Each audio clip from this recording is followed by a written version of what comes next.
எல்லாருக்கும் வணக்கம். நான் இப்போ புளியோதரை செய்ய போறேன்.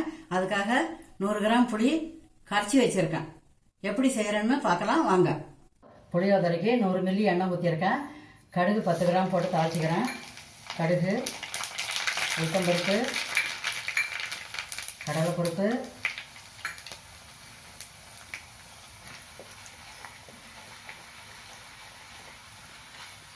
காஞ்ச மிளகா 20 மிளகா ரெண்டாக நறுக்கி வச்சு போட்டேன். போதுமான அளவு உப்பு,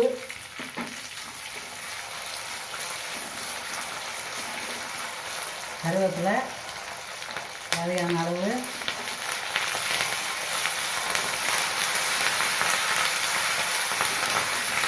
மிளகாய் செவந்து வந்துடுது. இப்போ பெருங்காயத்தூள் 1 ஸ்பூன், மஞ்சத்தூள் 1.5 ஸ்பூன்,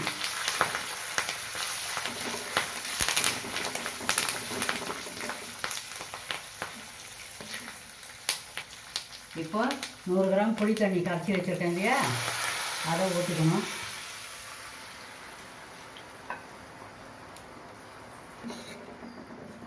ஊற்றி குழம்பு திக்காக ஆகிற வரைக்கும் கொதிக்கணும்.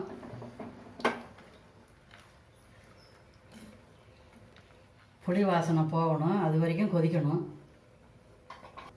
இப்போ மூடி போட்டுக்கலாம். அரை மணி நேரத்துக்கு மேலே கொதிக்கணும். குழம்பு கொதிச்சுட்டு தான் பார்க்கலாம். குழம்பு கொதிச்சு திக்காகி போச்சு.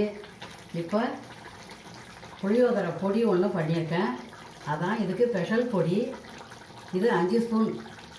முன்னாடி வீடியோவில் போட்டிருக்கேன், அதை பாருங்கள். இந்த பொடி போட்டால் தான் டேஸ்ட்டாக இருக்கும், வாசனையாகவும் இருக்கும். 5 ஸ்பூன் இந்த குழம்புக்காக எடுத்து வச்சுருக்கேன். கொஞ்சம் கொஞ்சமாக போட்டு அடுப்பை சிம்மில் வச்சுக்குவோம். கொஞ்சம் கொஞ்சமாக போட்டு கிளறணும்.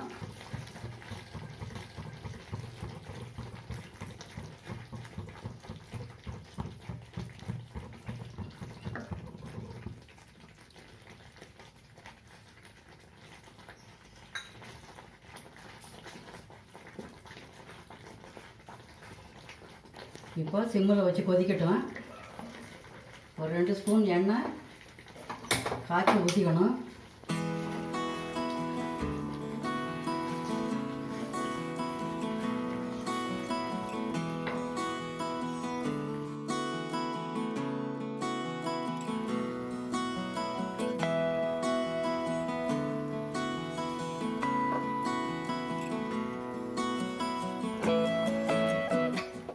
முன்ன போட்டது எந்த எண்ணெயாக இருந்தாலும் பரவாயில்ல, சமையல் எண்ணெய் போட்டிருக்கேன். இப்போ நல்லெண்ணெய் காய்ச்சி ஊற்றிக்கிறேன். கடைசியாக 2 ஸ்பூன் காய்ச்சி ஊற்றினா தான் குழம்பு மினுமின்னு இருக்கும். புளியோதரை குழம்பு ரெடி ஆகிடுது. புளிக்காய்ச்சல் சொல்லுவாங்க, புளியோதரை குழம்புன்னு சொல்லுவாங்க, புளிக்குழம்புன்னு சொல்லுவாங்க. எல்லாமே ஒன்று தான். இப்போ அடுப்பை ஆஃப் பண்ணிக்கிறேன். குழம்பு ரெடி ஆகிடுது. ட்ரான்ஸ்ஃபர் பண்ணிக்கலாம்.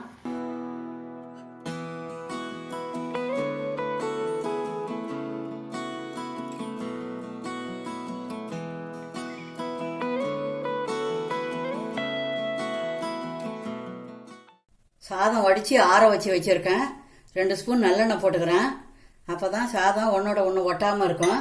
இந்த குழம்பு ஆற வச்சு சாதத்தில் போட்டு கிளறணும். குழம்பு ஆறிடுது. கொஞ்சம் கொஞ்சமாக போட்டு சாதம் கிளறணும். சாதத்தில் நல்லெண்ணெய் ஊற்றி கிளறிட்டேன் முதல்ல. அப்போ தான் சாதம் ஒன்றுக்கு ஒன்று ஒட்டாமல் நல்லாயிருக்கும். சாதமும் மீதி இருந்தால் கெடாமல் இருக்கும். அதுக்காக தான் நல்லெண்ணெய் போடுறோம். குழம்பு வைக்கும்போது சமையல் எண்ணெய் எதுவாக இருந்தாலும் போட்டுக்கலாம்.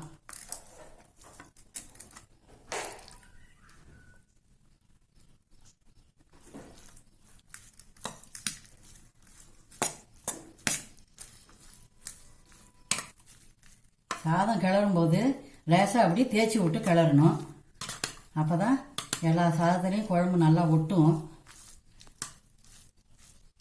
இந்த சாதத்துக்கு இந்த குழம்பு போதுமானது.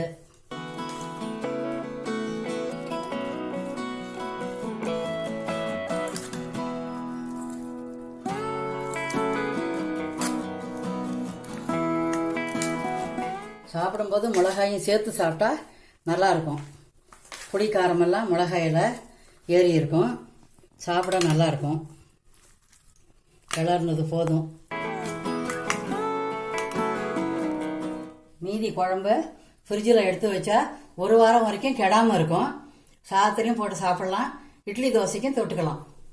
சுவையான புளியோதரை ரெடி ஆகிடுது. இதுக்கு சைட் டிஷ்ஷாக வாழைக்காய் வறுவல் செய்திருக்கேன். வாழைக்காய் சிப்ஸ் எப்படி செய்யறதுன்னு நம்ம சேனலில் முன்னாடி வீடியோ போட்டிருக்கேன், அதை போய் பாருங்கள். இந்த வீடியோ உங்களுக்கு பிடிச்சிருந்தா லைக் பண்ணுங்கள், கமெண்ட் பண்ணுங்கள், ஷேர் பண்ணுங்கள். சத்துள்ளதாக சமைச்சு சந்தோஷமாக சாப்பிடுங்க. தேங்க்யூ.